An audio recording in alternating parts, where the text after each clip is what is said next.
that was silly, ridiculous, a waste of time. They didn't want.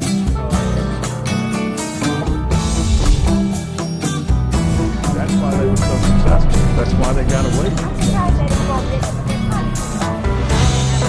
Made a living in very dangerous. This is really an integrated blue together. Dianne Andrews in black and white.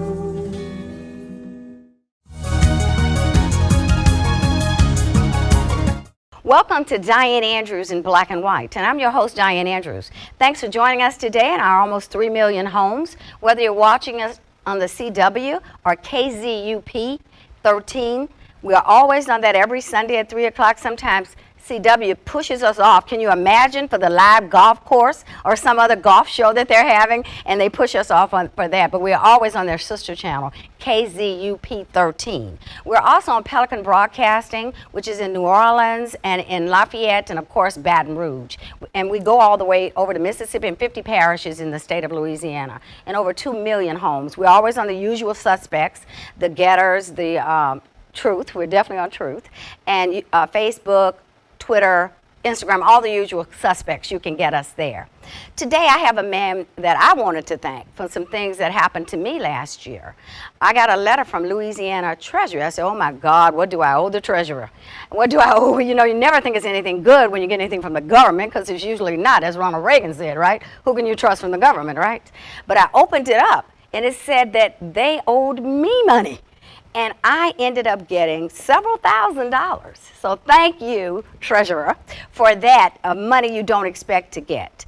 John Schroder is our current treasurer. He has before him Mary Landrieu, and then the last before him, Senator John Kennedy, who is a Republican, and we all remember Mary Landrieu was a Democrat. So he took office on 2017 and was reelected on 2019, and that ends in 2023. So we may ask him what's he going to do after that election at the end of the show. But we're really here to talk about some things that he's done, and I think all of you all will want to know about. So come on back to Dianne Andrews in Black and White, because you may be owed some money from the Department of Treasury. Our secretary can tell you more about unclaimed properties. Come on back to Dianne Andrews in Black and White.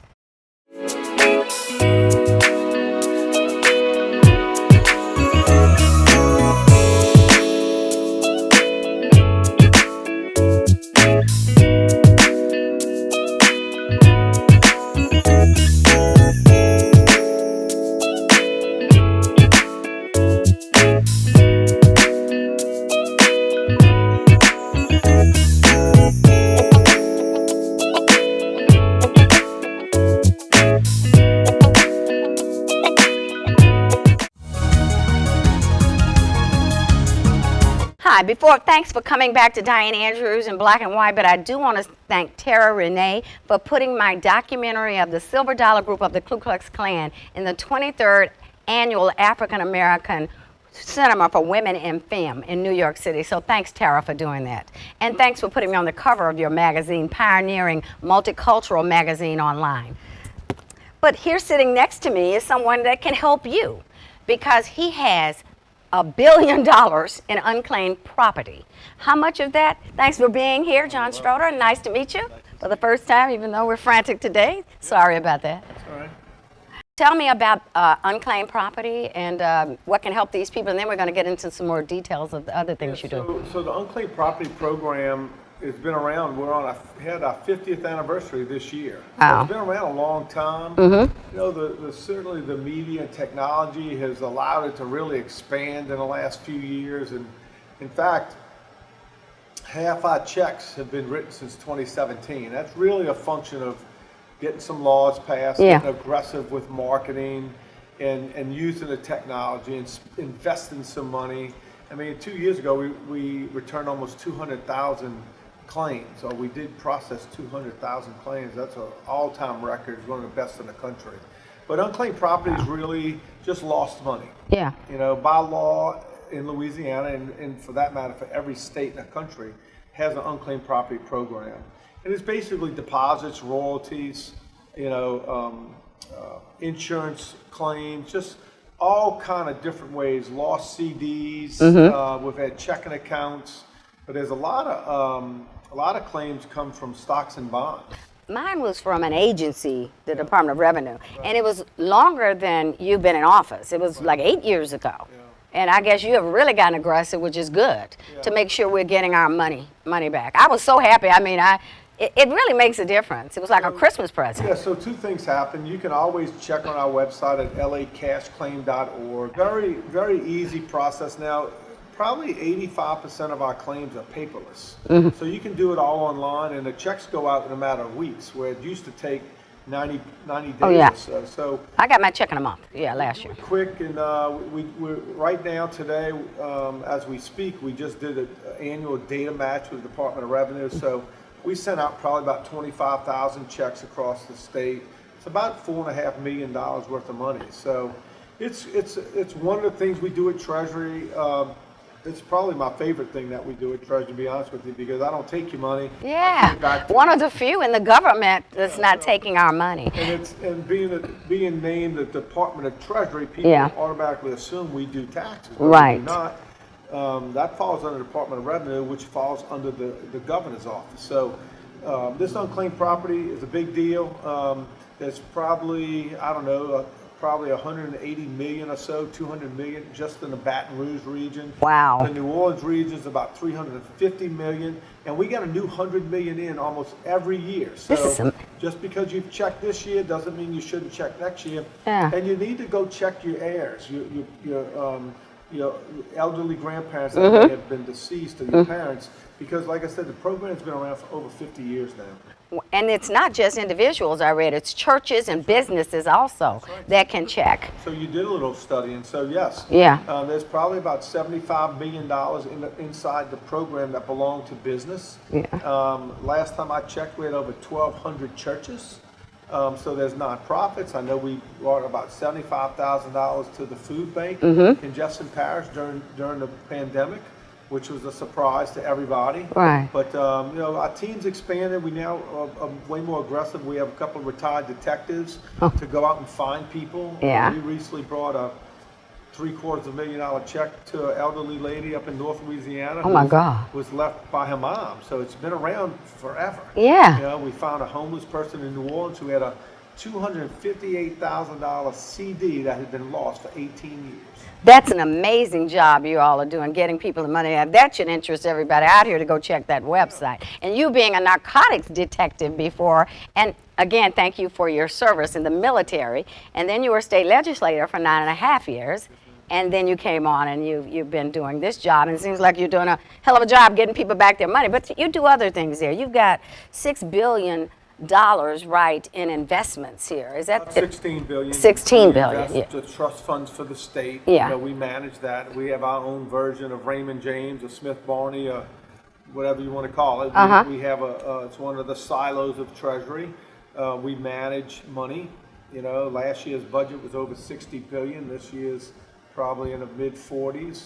So we're basically a bank. We're a cash management organization. We have about 75 employees, all mostly professionals, meaning they're either finance or some realm of the financial world, because we manage cash, we invest the cash. We don't actually control the budget, but when the legislature approves HB1, which is the appropriations bill, and gives money to entities or public subdivisions, we have to carry out that mission. Now, speaking of that, everyone has heard of BlackRock, and they don't have the best reputation with people who believe in a return on the investment, not just DEI and not just environmental and governance, social and governance. You took $800 million, I think, from BlackRock, and who did you reinvest that with? Where's that money now? Well, the good thing about it is it's like picking a hamburger. Do you like a cheeseburger from McDonald's, Burger King, or Jack in the Box, or Arby's, or wherever? There was other companies. So, the media sometimes makes it sound like that I've cost the citizens of Louisiana money, which I haven't. What we basically did was we decided not to do business with BlackRock, and we moved $800 million. We're actually not quite finished moving it because I couldn't do it and jeopardize losing any of this money. So we've done it in a very direct way over the last year, away from BlackRock and through companies that are more advantageous to what I believe is the way of life of Louisiana especially in our fossil fuel industry. Right. Because BlackRock has made it a point that they want to steer away from it, which is okay. That's their personal business, but don't force it upon Louisianians. And then I guess the biggest problem I had with BlackRock, and it's right, we talk about ESG, Right. environmental social governance. They're pushing political agendas Right. through corporate boardrooms versus through Congress or state houses. And I've said this very clearly, and I've said this many times now. If you want to get into politics, go get elected or go to Congress, get a bill filed, pass it, and I'll follow that law. That's Don't right. try to impose this from your corporate boardrooms, and then you turn around with a whole different policy when it comes to foreign countries like China and Yeah. Venezuela, to name two. Right. They were happy to invest in the fossil fuel industry there, just not here in the United States, which creates a disadvantage for our enemy. And why would I support a company Right. to do that? So on your behalf, I said, you know what? If compare apples to apples, I told my team, I don't want to do business with this company.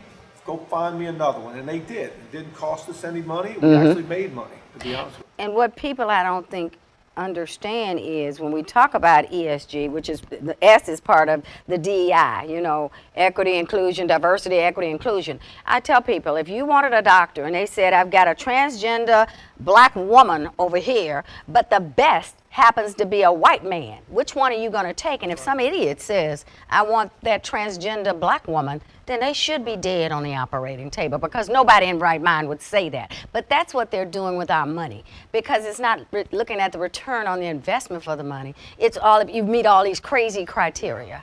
So look, return on investment is paramount. And Yeah. as state treasurer, that's Right. what I focus in on. Right. But like I said, to break it down real simple, is if I love cheeseburgers, then I'd rather go eat Burger King than McDonald's. And if the price is all the same, then I'm going to get the best burger. That's right. That's right. So that's the way these investments work. There's Right. a lot of companies out there you can invest through.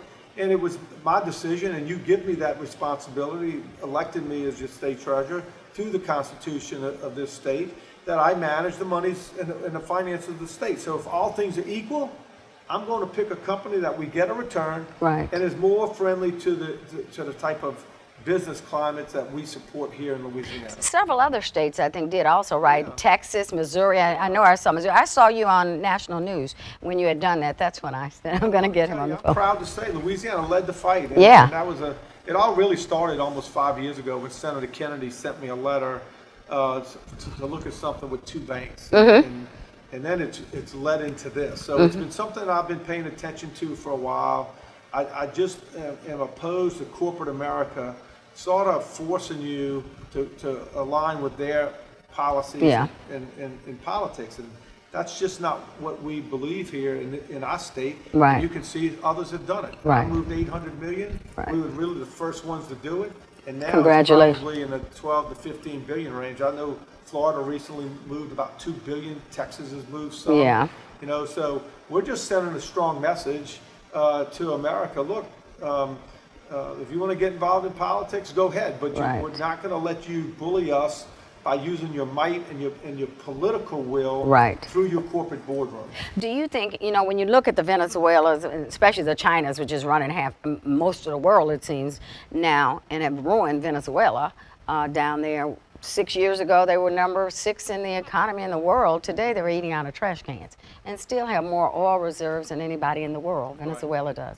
And we now, even our government, right, we're getting oil from them and won't drill it out of our own ground that Donald Trump did to make us number 1 in the world when he was here as far as oil. We have as much oil as Saudi Arabia and Venezuela and everybody, but we won't do it. So do you think they're becoming more like BlackRock? China, there's no difference between the government and the corporations. They're all one and the same pretty much.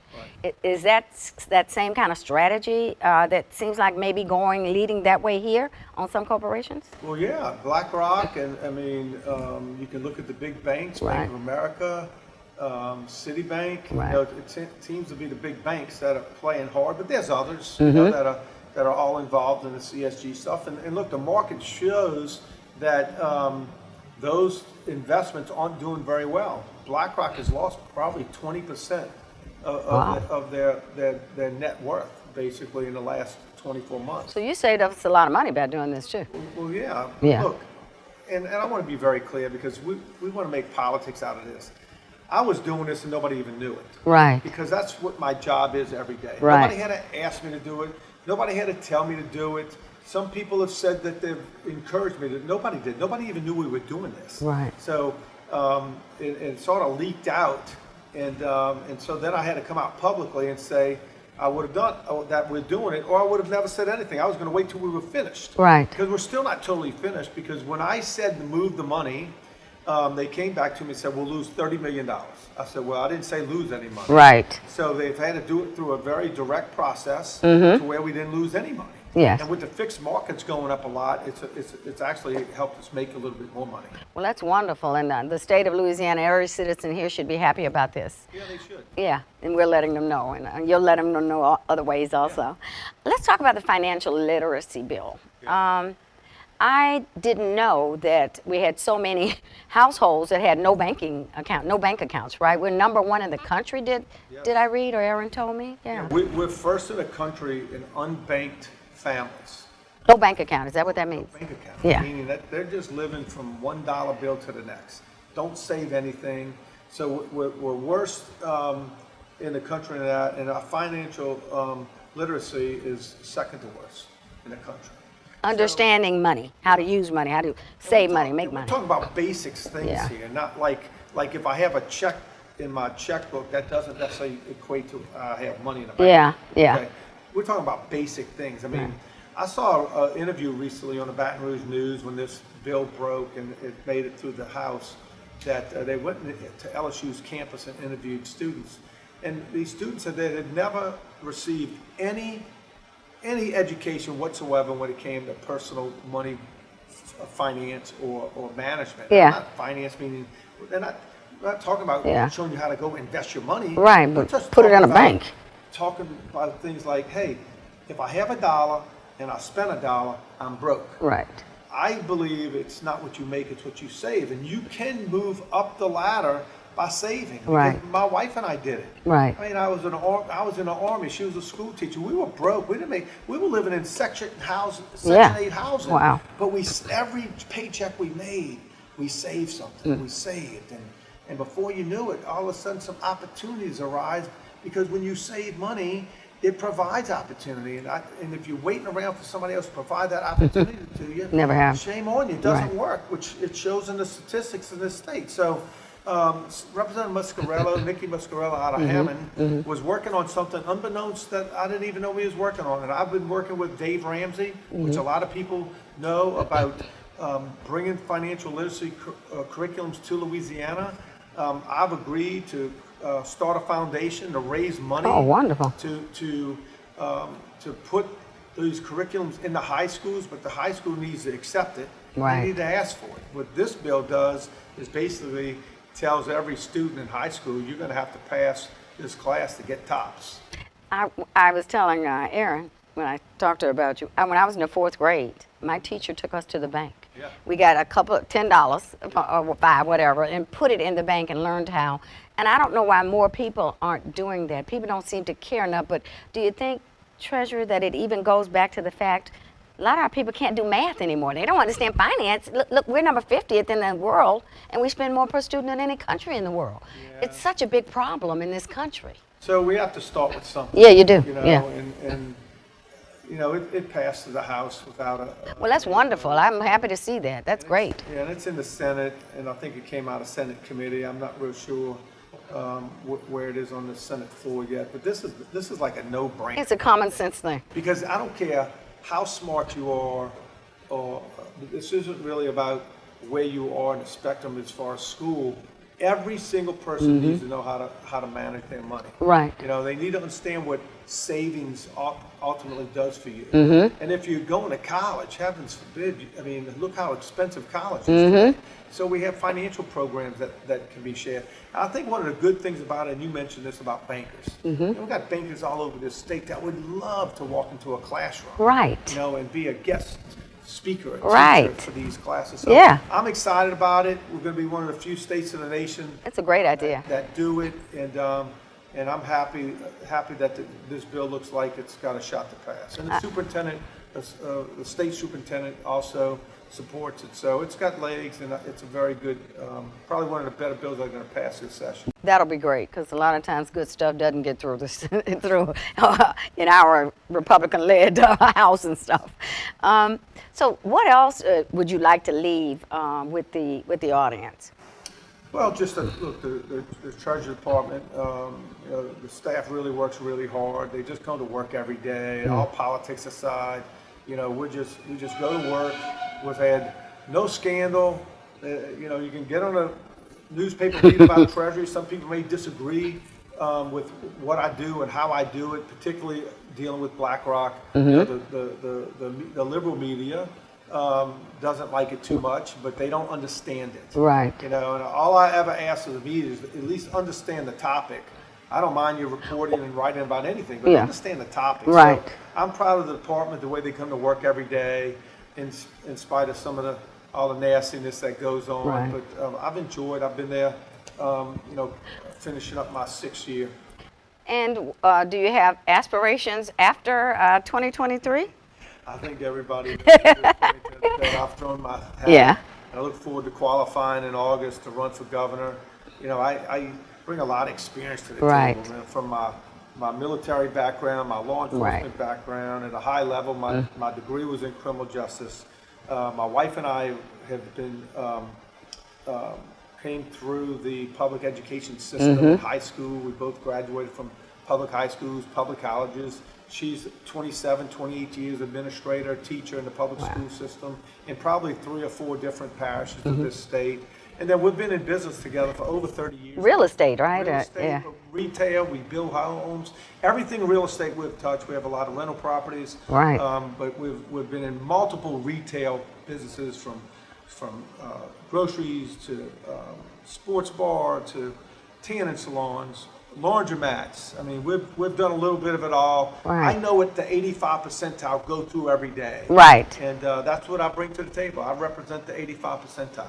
And talking about that, that's wonderful. But I wanted to, just before we close, tell me about the retirement, the schools, their retirement funds. You don't really manage them. You sit on the board. And they have, what, $60 billion almost out there? The market is down into the low 50s, 50s? 54, 55 billion. But, I mean, it was well over into the 60s just a year ago. But, getting back to the ESG issue, that's really what this whole thing's about, because that's where trillions of dollars are invested in this country, is in retirement funds. But, I pushed a bill that made it through the House and Senate. It's actually a resolution that would require the retirement system to just report how much of the retirement money out of the $55 billion is invested inside the state of Louisiana, inside the United States, and then the balance of that obviously would be outside the United States.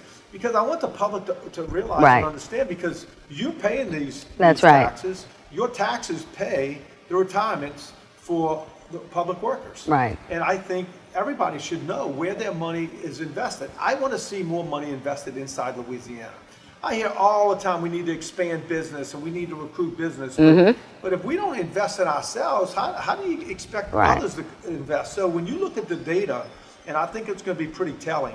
I'm not saying anybody's done anything wrong. I think we need to refocus and look at where and how we're investing these dollars, because I'm telling you, I believe less than 1% of the $55 billion is invested inside Louisiana. Well, 1%. 1%. 5.5 million. Yeah. That's no money. That's no money. I'm a math major. Yeah. So, wow. And look, we don't have the major corporations that you have that on the stock market and all the things that they have to get their return. And I get that, understand that. I would just like to see us pay attention to it. You first have to acknowledge that hey, maybe there's a different way to do it. Right. And be open to that. And I'm going to give you an example. I got a phone call from North Louisiana out of Shreveport. And Canada retirement system was investing millions of dollars into a new chemical plant. And the question to me as state treasurer was, well, how can a retirement system out of Canada do it, but not a Louisiana retirement system? So I think part of this is education, understanding, and being willing to look outside the box and work. We're going to have to work a little harder. But my simple position is this. If we don't invest in Louisiana, as Louisianians, then nobody else will.